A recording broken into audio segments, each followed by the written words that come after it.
दुःखं कविदूर्णकमम् अनन्तनानादि च दुःखपत्तं तिल्लोयनाहं निरवेकबन्धो नमामि तमहम् अरिहन्तदेवं नमामि तमहम् अरिहन्तदेवं।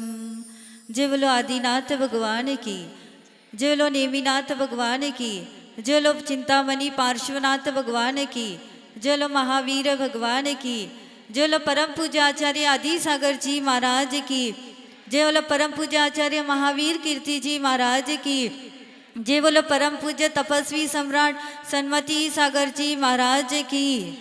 आशीष हाथ गुरु का जब से मिला है, संतोष का कमल जीवन में खिला है।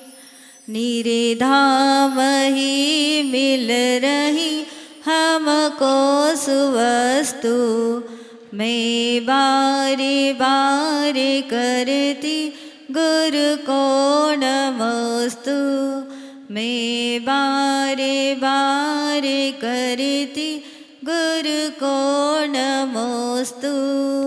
जय बोलो परम पूज्य चतुर्थ पट्टाधीश आचार्य सुनील सागर जी गुरुदेव की जय। बोलिए आचार्य संघ की जय।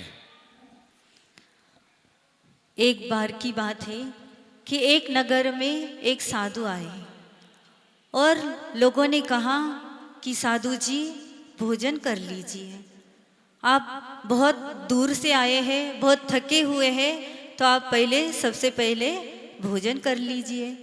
तो साधु जी ने कहा कि मैं जब भोजन करूँगा मेरी 3 बातें हैं, जो मेरी 3 बातों को मान लेगा तब मैं भोजन करूँगा। तो सज्जनों ने कहा कि साधु जी कहिए, हम मान लेंगे आपकी बात। तो साधु ने कहा कि सबसे पहले जो मेरी एक बात है वो सब एक बात का मूल्य 1 लाख रुपए है।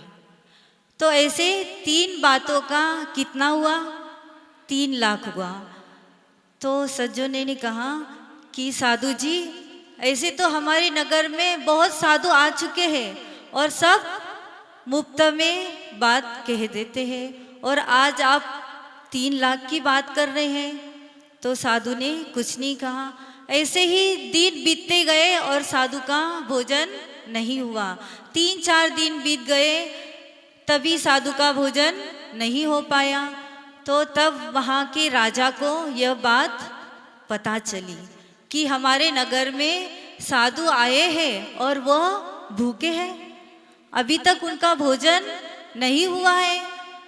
तब राजा स्वयं उस साधु के संत के पास जाते हैं और कहते हैं कि साधु जी आपकी जो भी बात हो मैं स्वीकार, मैं ग्रहण करूँगा, आप आपकी बात कह दो। तो साधु ने कहा सबसे पहली बात है कि जब सुबह सुबह आप घूमने जाते हो तो प्रभु के दर्शन करने जाना। सबसे पहली कौन सी बात? प्रभु के दर्शन करने जाना। और दूसरी बात है कि शत्रु भी अगर अतिथि बनकर आया तो उसका तिरस्कार नहीं करना। उसका जो शत्रु है वह भी अतिथि बनकर आया है तो उसका भी आप स्वागत करना। और तीसरी बात है कि क्रोध के समय उतावली नहीं करना। तो राजा ने कहा कि साधु जी यह तीनों बातें मुझे आपकी स्वीकार है और आप भोजन कर लीजिए। तो जब राजा ने तीनों बातों को स्वीकार कर लिया और राजा पैसे देने लगा, रुपए देने लगा, तो साधु ने कहा कि मुझे रुपए नहीं चाहिए, मैं तो आपकी परीक्षा कर रहा था कि साधु की बात को कौन मानता है और कौन नहीं मानता है। और फिर राजा ने वह तीनों बातों को स्वीकार कर लिया। फिर साधु का भी भोजन हो चुका। फिर ऐसे ही कई दिन, बहुत सारे दिन बीत गए और राजा अपने नियम का पक्का था। वो रोज सुबह जिन मंदिर जाता था, प्रभु के दर्शन करता था। तो एक बार उसे जब मंदिर को जा रहा था तो एक उसको कोहरा दिखा और कोहरे में एक स्त्री की आकृति दिखी और वो महिला रो रही थी।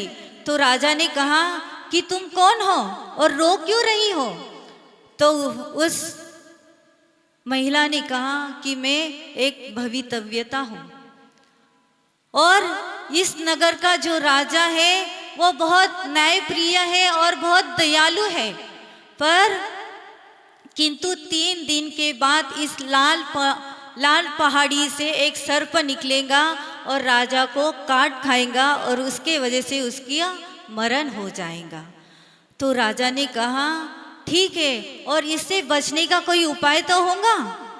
तो उस महिला ने कहा कि हाँ उपाय तो है, पर जो कोई अपनी स्वेच्छा से अपने प्राण त्याग देगा तो आप राजा की मरण से बच सकता है। तो राजा ने तुरंत ही अपने राजमहल में पहुंचा और सबसे पहले अपनी रानी को यह बात बता दी कि आज 3 दिन के बाद मेरी मृत्यु होने वाली है। तो रानी तो रोने लग गई। तो राजा ने कहा कि ये समय रोने का नहीं है, मैं कुछ कार्य बताता हूँ उसे कर लो। तो राजा ने कहा कि राज्य संभालने के लिए तो कोई है नहीं, तो हम ऐसा करते हैं जो राजकन्या है उसे ही राजकुमार का ड्रेस पहनाकर उसे राज्य कार्य संभालने को बैठा देते। तो राजा ने वैसे ही किया, राजकुमारी को राजा का ड्रेस पहनाकर उसे राज सिंहासन पर बैठा दिया और राजा अपने कार्य में व्यस्त हो गया। तब उसे साधु की दूसरी बात याद आई। कौन सी थी दूसरी बात? शत्रु अगर अतिथि बनकर आए भी तो उसका स्वागत करना। तो राजा ने सोचा कि वो जो सर्प आने वाला है वो भी मेरा एक अतिथि है। तो राजा ने अपने कर्मचारी से कह दिया कि जो लाल पहाड़ी से राजमहल तक पूरे फूल बिछा दो और हर जगह जगह दूध के दिए रख दो। तो सभी कर्मचारियों ने वैसे ही किया और जब तीसरा दिन आया तो वह सर्प वो लाल पहाड़ी से धीरे धीरे निकला और देखते ही वो आश्चर्य करने लगा कि लोग तो मुझे कंकर पत्थर मारते हैं और आज ये इतने फूल बिछा किसने दिए और दूध के दिए भी रख दिए हैं। तो वो बहुत खुश हुआ और नाचते कूदते खुशी से उछल कूद करते करते उसे सुबह से शाम हो गई और शाम में वो राजमहल में पहुंच गया। जब राजमहल में पहुंचा तो राजा ने कहा कि नागराज आपका स्वागत है और आपका जो कार्य करना है वो कर लीजिए। तो नागराज ने कहा कि राजन, मैं इतना कृतज्ञ नहीं हूँ कि जिन्होंने मेरा इतना स्वागत किया, सम्मान दिया, मैं उसको ही मार डालूं। तो नहीं राजा, आप तो अपना राज्य अच्छे से कर लो और मैं स्वयं ही अपने प्राण त्याग देता हूँ। और जैसे ही सर्प ने एक पलटी खाई और उसने अपने प्राण नौछावर कर दिए तो राजा को उसकी मृत्यु का बड़ा दुख हुआ, पर अपनी मृत्यु का, अपने मरण बच जाने का भी थोड़ा सा खुश होगा। और जब वो बच गया तो सबसे पहले वो कहाँ गया? अपनी रानी के राजमहल में गया। जब रानी के राजमहल में गया तो देखता है कि मेरी रानी के पास कोई पुरुष सोया हुआ है।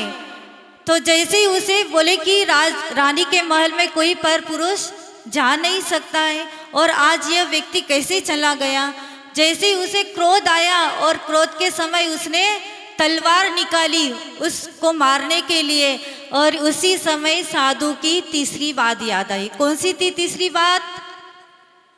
क्रोध के समय उतावली नहीं करना।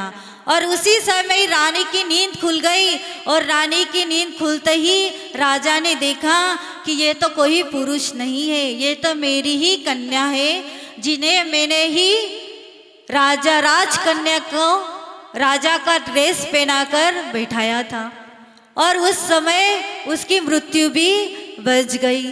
तो ऐसे ही तीनों समय उसे याद आया कि मैंने साधु की 3 बात मान ली तो मेरा यह 3 बात 3 लाख की नहीं है, यह तो कई करोड़ों की बातें हैं। पहली बात मानने से मेरे मृत्यु का पता चल गया, और जब दूसरी बात मानने से मेरी मृत्यु बच गया, और जब तीसरी बात मान ली तो मेरी पुत्री की हत्या से बच गया। ऐसे ही साधु की संगति करनी चाहिए, साधु की बात माननी चाहिए। जब हम साधु की बात मानेंगे तो अपने आप अपना जीवन सुधर जाएगा, और हम भी मृत्यु की मुंह से गुरु के आशीर्वाद से बच सकते हैं। गुरु के आशीर्वाद से ऐसे कई उदाहरण हैं जो मरते हुए भी मृत्यु की शैया तक पहुंच चुका है, और गुरु के आशीर्वाद से उनकी एक वाणी सुनकर, गुरु का ऊर्जा मिलकर उनका जीवन बच जाता है। ऐसे ही हमारे ही स्वयं का एक उदाहरण है। जब 2017 में मधुमक्खियों का उपसर्ग हुआ था, पूरे संघ पर भारी उपसर्ग हुआ था, पूरे संघ को मधुमक्खी ने काट लिया था। आचार्य भगवान को भी 200 से अधिक मधुमक्खियों ने काट लिया था, पर आचार्य श्री ने अपने स्वयं पर ध्यान नहीं दिया। उन्होंने कहा मैं तो कैसे भी मेरी साधना से मैं बच जाऊंगा, पर मेरे शिष्यों को क्या होगा। तो उन्होंने अपने स्वयं पर ध्यान नहीं दिया और सभी शिष्यों को बहुत अच्छी से बहुत प्यार से संभाला, और उसी में हम थे। और हमें एक मधुमक्खी हमारे मुंह के अंदर चली गई थी। हम तो मृत्यु के शैया पर खड़े थे, हमारे बचने के कोई चांस नहीं थे। हर समय जब से मधुमक्खी ने काट लिया था तब से वोमिटिंग चालू थी, और हर समय वोमिटिंग चालू थी। पर जब गुरु का आशीर्वाद मिला, गुरु ने एक जोर से पीछी लगाई तो वह पीछी लगते ही मधुमक्खी मुंह में से बाहर निकल गई। और गुरु का ऐसा आशीर्वाद हमें लाभ हुआ कि आज हम उनके कृपा से, गुरु की ऊर्जा के माध्यम से ही आज हम यहाँ जीवित हैं। और अगर नहीं तो किसी को एक भी मधुमक्खी काट ली तो वह कहाँ पहुँच जाता है, सीधा ऊपर पहुँच जाता है। पर हमें इतनी मधुमक्खी ने काट लिया था, ये गुरु कृपा ही थी, यह हमारा कुछ पुण्य बाकी था। गुरु के आशीर्वाद से हम यहाँ पर जीवित हैं। यह गुरु का आशीर्वाद का पुण्य मिलता है। हम गुरु की भक्ति श्रद्धा से करें तो अपने आप अपना जीवन सफल हो जाता है। और किसी का अपना भाग्य जगाइए, और अब गुरु का इतना विशाल संघ आपके यहाँ पर आया हुआ है तो क्या करना चाहिए, घर घर चौके होना चाहिए। गुरु का पड़गान हर घर में होना चाहिए। जिस घर में गुरु का पड़गान नहीं होता है उसका घर कैसा होता है, स्मशान के समान होता है। जिसलिए अपने घर को स्मशान नहीं बनाए। अपने अतिथि, गुरु क्या होते हैं, एक अतिथि होते हैं, है ना। तो अतिथि होते हैं, उनका अतिथि सत्कार होना चाहिए। गुरु तो कोई आपके घर में ऐसे तो कोई आ नहीं जाएंगे। आप जब बुलाए तब चले आएंगे क्या गुरुदेव? नहीं आएंगे। तो गुरु जब भी आते हैं तो आहार के निमित्त से आते हैं, और आहार आप पड़गान करेंगे तो गुरु आपके घर में आएंगे। और गुरु के चरण हर घर में लगना चाहिए। इसलिए अपने भाग्य को जगाइए, पुरुषार्थ करिए। और अब क्या आने वाला है, 10 लक्षण पर्व आने वाला है। और इस शिविर में 10 लक्षण के शिविर में ज़्यादा से ज़्यादा संख्या में भाग लेना चाहिए। जो भी इस संख्या में भाग लेगा वह अपने नियमों का पालन करके अपने भाग्य को जगाएगा, पापों के कर्मों से मुक्ति पाएगा। ऐसे ही गुरुदेव के सानिध्य में आकर जितना भी लाभ ले सके, इस चातुरास में जो भी लाभ लेना हो लो। और बहुत कम समय है, ये समय बहुत तेजी से चला जाएगा।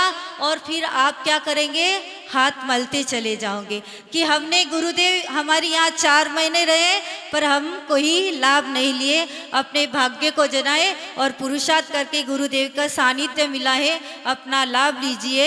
इसी भावना के साथ जय बोलो परम पूज्य चतुर्थ पट्टाधीश आचार्य सुनील सागर जी गुरुदेव की जय।